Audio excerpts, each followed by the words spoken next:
Welcome to day 3 of Holy Week and our third word of grace, care.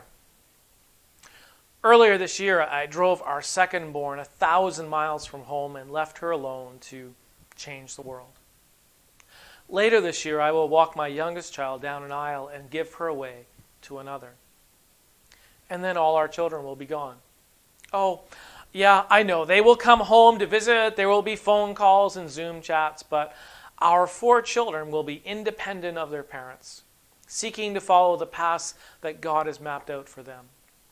As they should. As my wife would tell you, that's the purpose of parenting. Woman, behold your son.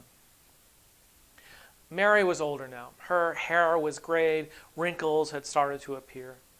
Her hands were calloused from years of chores. She had raised a house full of children. Now she was witness to the crucifixion of her firstborn. I wonder what she was thinking. What memories flowed through her mind as she watched this torture? Angelic announcements of her pregnancy. A cradle filled with straw. Frantic flight to Egypt. Their home in Nazareth. Jesus' apprenticeship as a carpenter. The first time she thought she lost him, when he was just a boy and lost in the big city of Jerusalem, or so she thought. That wedding where she told him, "You go solve the wine problem." The morning that he came and told her it was time for him to go, to do the things that he had come to do. After that last heartache, she loved her son from a distance. After that, she was on the edge of the crowd. She was around, but no longer his caregiver. She was at a distance, but she was never far from Jesus' heart. As the oldest son of a widow in first century Israel, Mary was Jesus' responsibility.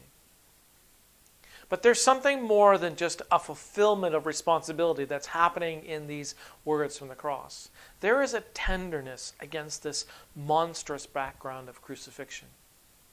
An emotional farewell as Jesus entrusts his beloved mother to his beloved friend. Jesus was asking John to be the son that his mother needed at that moment.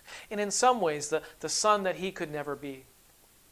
At this point, Jesus' other brothers are not believers, and they wouldn't fully understand what Mary was going through the way that John could.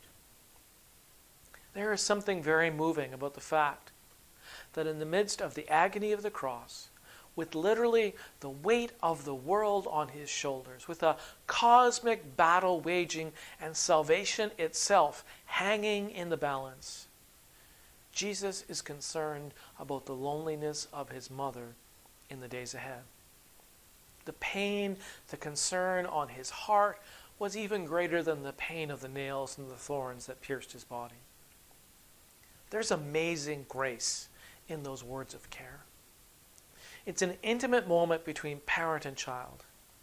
And it reminds us that in the midst of great moments of mission and calling, and even in the great stresses of life, we should never lose sight of the personal moments that call us towards compassion and care and can make all the difference in the people we love.